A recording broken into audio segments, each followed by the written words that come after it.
Day, another edition of the Lagos Youth Show, yeah, on Lagos Television. I am Oluwatosin Olajide. And I am Tosin Ukuyiminu. All right, so on Lagos Youth Show, we talk about things, about the Exactly. youth. We discuss, we gist sometimes. Yes. So we talk about things concerning the youth. That's what we talk about on the Lagos Youth Show. Yeah. And interestingly, this episode, it's going to be very, very exciting. As usual. As Put usual. Put it. As usual. And you never can tell. You never can tell what will be coming for you. So just stay tuned. Wait. You never can tell what will be coming for you. I want to put you guys on suspense. All right. Meanwhile, Tosin, how are you? How are you doing? Okay, so I'm scared already. I'm scared. What is it? What is it? So I shouldn't ask that question, right? What is it? Okay. I will take it as you are fine because you are looking very good. Yes, I know. So, you can say that again. Beautiful. Like, Beautiful. I feel my makeup. Like,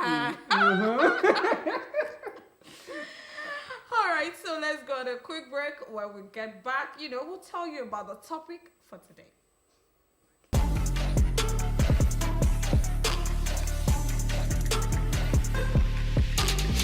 All right, so welcome back. It's the Lagos Youth Show.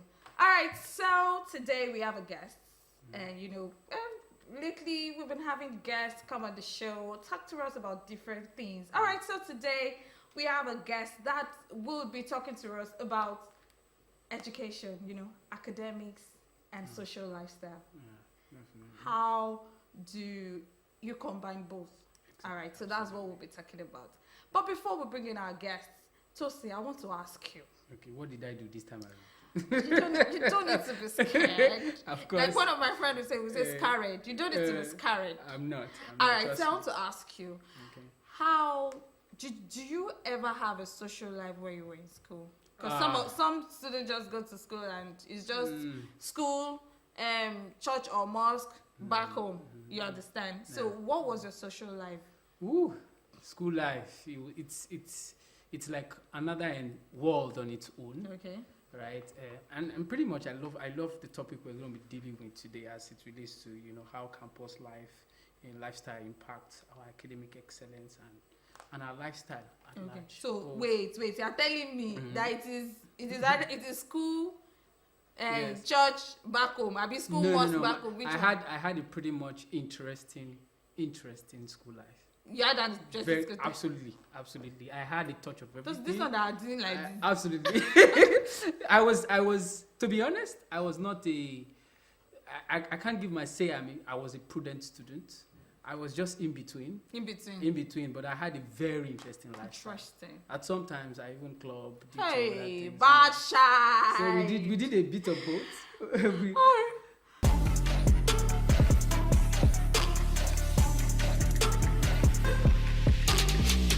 Hello, yes, it's still the Lagos Youth Show. And yes, of course, we're still on the topic how campus lifestyle is impacting, student academic, excellence and what have you. And of course, we have our guests in the studio with us.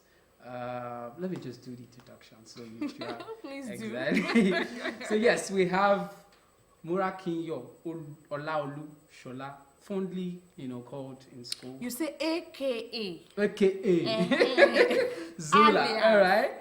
Is a student and a student leader of Yabatech College of Technology, and interestingly, he is the 44th SUG president of Yabatech. It's good to have you around. Thank you so much. Good. So let's just dive into the conversation straight ahead. Tell us how is student leadership? How is it? Because a lot of people are always aroused with the popularity it comes with, the energy, when they shout Aluta. So tell us, how has it been? The good sides, the bad sides, the challenges, and what have you? All right. Thank you so much. Of course, it is how every other person has always been seeing it. Okay. But being the president of the student union and being in that position, what I've been seeing before getting to that position actually changed, and I was able to identify that there is no difference between the leadership at the student level to the political space, the leadership we all are seeing out there. The only thing is the space itself. We are the student community, and that is the other leadership where we have the governors and other leaders. The senators are the community base, let me say so. So it is a bit challenging because you understand that you need to be able to balance your academic life with the leadership position or the leadership role you actually find yourself. And that is where the challenge comes in, of course. But it is important also to understand the fact that it's also like a training base for you as a young person. Sure. And I can tell you that if you can merge those two, if you can serve as a leader and also merge it together with your academic life, you're coming out to be a better person. Beautiful. That's just it. Okay, so now you as a student leader and you as a student, what's the difference? Basically, they are no different because before becoming a student leader, you must be a student. Okay, so tell me, how often do you go to class? Like, definitely you're a leader. There are times there are some lecturers, will call you and times, and you still have to be in class at the same time. So how do you do it? Being in class, being a student, and being a student leader. All right. So basically, one of the thing that helped me personally is the relationship I share with my lecturers. Okay.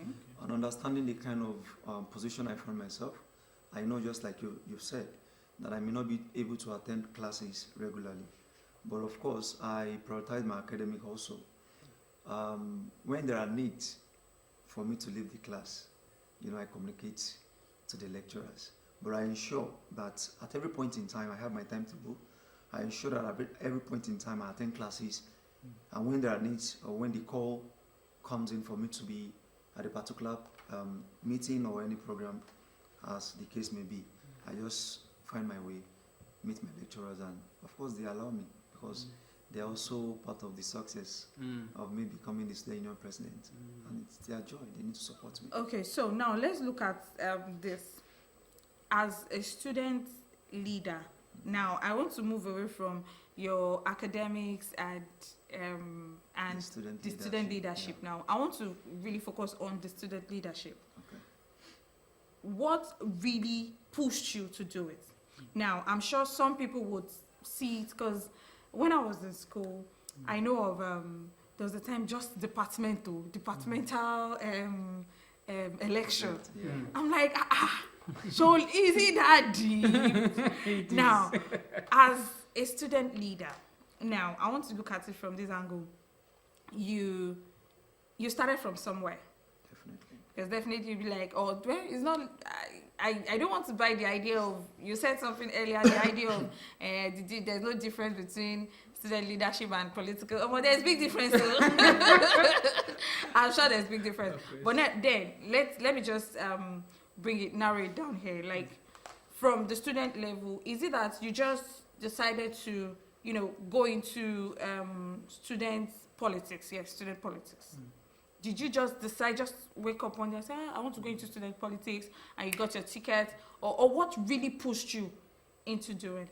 All right. So, as a young person that is passionate about contributing positively to the growth and development of every space I find myself, I started as a community mobilizer, volunteering for different kind of organizations, at the public health space and other ways I can contribute before school. I can contribute to my development, to the growth of my immediate community. And I started from there. So finding myself in our institution, I started at the department from my class. They just said they will be selecting the class governor for that class. And all the students were just looking at me. And it's not as if we knew each other earlier. And they said, this is the person. So I was wondering what they saw in me that actually led them to selecting me as their class governor. So that was where I started from. And because I've been actively involved in different kind of activities even before coming to school. So I kept on doing that, and I never gave up on assisting people, supporting my peers, and ensuring that anything that has to affect us, it definitely had to affect us positively. So if I'm seeing the negativity, I'm making it something positive for myself and my peers. And I started from there. And from there, I became the departmental, I'm a sport person. I play football professionally. So I became the assistant sport director of my department. From there, I did the assistant general secretary of my department. Okay. From the department, I was elected as the deputy So you speaker. actually have done every Yes, step. so, from there, but I can tell that it started from the community, Yeah. from home. home. Yeah, Beautiful. from home. Okay. Because, and that was what I saw my mom doing. Wow. Right? She's a serial volunteer. Wow. And we saw her doing that, we supported her. We joined her, support the public health, support the primary health care center around us, Beautiful. when they need those that will assist them in recording and all of those things. My mom will be there to do that. We also join her to support them. She And she that's- laid a she good made example. so that's where it Beautiful. all started It from. started from. Beautiful. So let's look at, because I mean we are getting a bit more political now. Let's come back to the student thing, right?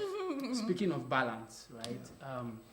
I'm really curious because these days it is one thing to be a student in the early 90s, right? It's another thing to be, it's another thing to be a student in the 2000s. Not even to talk of now, because the amount of distractions we have. There's social media, there's lifestyle, there's showbiz, there's peer pressure, and all of that. So tell me, as a student, right? I know that there's another pressure comes with the position you hold, Of course. but at the foundation level as a student, what do you think are those challenges you face in campus, and what are your I wish it ways you've been able to bail out from it. bail out To from build it? that from it. Yep. As a student coming into tertiary institution, now let me put it that way. When I came in as a part-time student. Okay. And the challenge that comes with part-time students. We need to work and of course support ourselves with the little we get to pay our school fee. So it's a bit challenging when I came in, and I noticed that I have so many of my peers also that are also facing same challenge. I had so many of them drop out then because they could not, they are not financially buoyant and they could not even support themselves later on. Some of them had to just face their work. Some of them are just coming back now to school. While some of us are leaving. You understand? So it's a bit challenging. So what I did then was to, ensure that I like I said, I was into volunteering. And when you volunteer, it's just like a little time of your time. Yeah. Right? And you get probably little stipends or support from that. So I volunteer with so many organizations, and it's just at my own time. I do some of those things for them. So that's how I'm able to balance things for myself, as finance being the challenge of going to school. And you can't, as a young guy, you can't be so dependent on your parent or your father or your mother. So we have to do something. And that's how I'm able to, balance through the financial challenge. Majorly, that's one of the key things that really. So you mean the finance was a major distraction? A major. To so many, and that was why some of them had to drop out. All right. So before we round up, I want to ask. I heard somewhere of what you did or what you have done, even as a student leader. Yes. Yeah. So I heard you fed 2,000 Yaba Tech students. Okay. How did you do it? Because you're students. Okay. So tell me, I'm interested. And you please. just spoke about financial challenges, so we need to know your source. I am interested. Who is bankrolling you? Please. All right. The same question you asked after the program, because we heard it on RTV, TVC, and NTA. Oh, okay. And some person saw it and they were calling me, how were you able to do this? Don't forget that I said I volunteer with numerous organizations, and that is one network I've built over time. Getting to know people, getting to meet with people. Lest I forget, I'm also a Rotaractor. Oh, wow. And you know what Rotaract does. The Rotary family is just an organization that is there to support, help, and render support wherever needs arises. The Feed Yabatech Student Initiative is the first of its kind that we did in Yabatech. And that's not the only project we've done that has even taken more funding. right? When we came on board, what I envision is to look outside the student union wallet. You know what? I want you to cut it short. Yeah. I'm just interested in Yeah, where that's did you want how to I come get it. from? Yeah, so we looked outside the student union wallet, Okay. right? Seeking sponsorship to implement all of our activities and programs. So looking at the Feed the Apathetic Student Initiative, we linked it to the SDG Goal 2, Okay. Zero Hunger, which of course we know so many organizations are also Interested in. So I reached out to the district governor of the Rotary District 911. I reached out to Refuge Network International. I reached out to Corape, a technology reached company. out to lots I of reached out organizations. to so many organizations, and they key into, I pitched that, they key into the project, and they came in to support. Beautiful. So That's Refuge impressive. Network International donated about 300 cartons of noodles and Wow. yearly bread. All right. So you know what? My mind have calmed down. My mind have calmed. My mind have Now we calmed know. All You're not right, being so baffled. so you had Who organizations supported of us. like minds that Of supported course. you. All right, thank you very much for coming. Morakiyo Olaolu Shola Zola. Yeah. Thank you very much for coming around you for today. having me. It's so good to have you. Beautiful. Yeah, so good to have you. Thank you so Greater much. heights. Greater heights. Yeah. And All I right. believe many young people are also learning from your field of experience. Of course. Even as a student. That's impressive. It's impressive. Thank you It very comes with much. passion anyway. Thank you That's very much for coming. Thank you so Alright. much.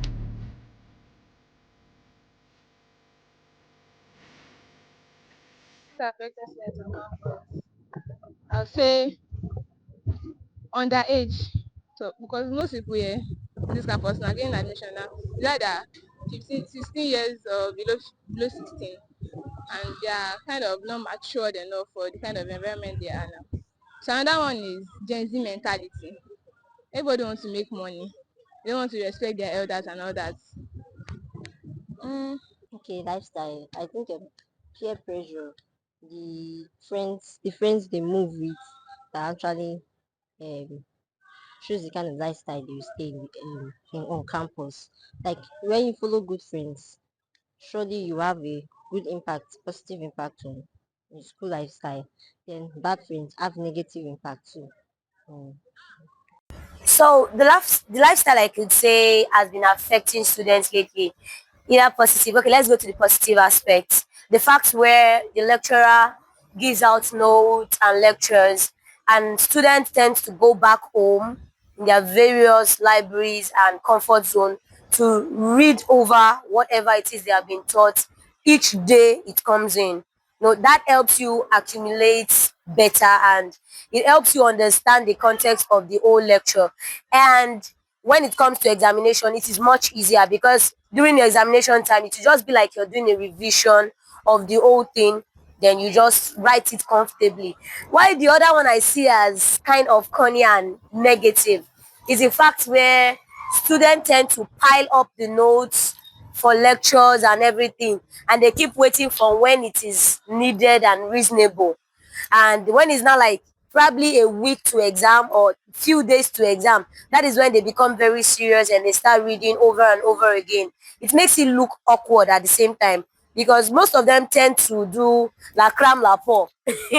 When you cram it all and you just want to write it the way you crammed it, and in the middle of that they tend to forget some things, and sometimes they may pass, that is under maybe, and most of them tend to fail because they were not fully prepared for it. I'll say peer pressure and the friends they move with actually, because if you are moving with the wrong set of people, you will definitely be doing the wrong things, and peer pressure, skipping classes, skipping lectures and other things.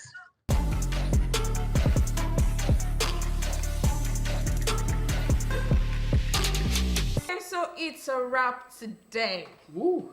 on the show. Yes. Yes. And as Tosi will ask me almost every time we end the show, what is your take home? Okay. So tell me the take home before I No, ask I'm you. asking you now. What is your take home? I mean, first thing first. I think I was quite impressed with what he has. I been am able- too. What Zola have been able to achieve as a student. It's not something we see often in Lagos State. So when you see a young person at the school level trying to do a lot for himself, I think that's quite impressive, and that should be a force of inspiration to every young person out there. And I mean, there's a lot I took out from that. Just start whatever you are doing. Look at where you are. See that as a good starting point for you to begin what you want to venture in life. Preach on, Particularly- pastor. Preach on. All right. So, How anyway. about you? Talk. Talk. All right. I picked from the fact that he tried to balance his academics and social life. Well, I can't really call it social life because, in as much as he's trying to do these things, he's trying to make a little for himself as well. So I like the fact that he was able to, try as much as he could to balance up. So that's it. So we come again some other time. Yeah. To the Lagos Youth Show on Lagos Television. I am Oluwatosin Olajide. And I am Tosin Ikuyiminu. Peace. Drop the mic. Woo!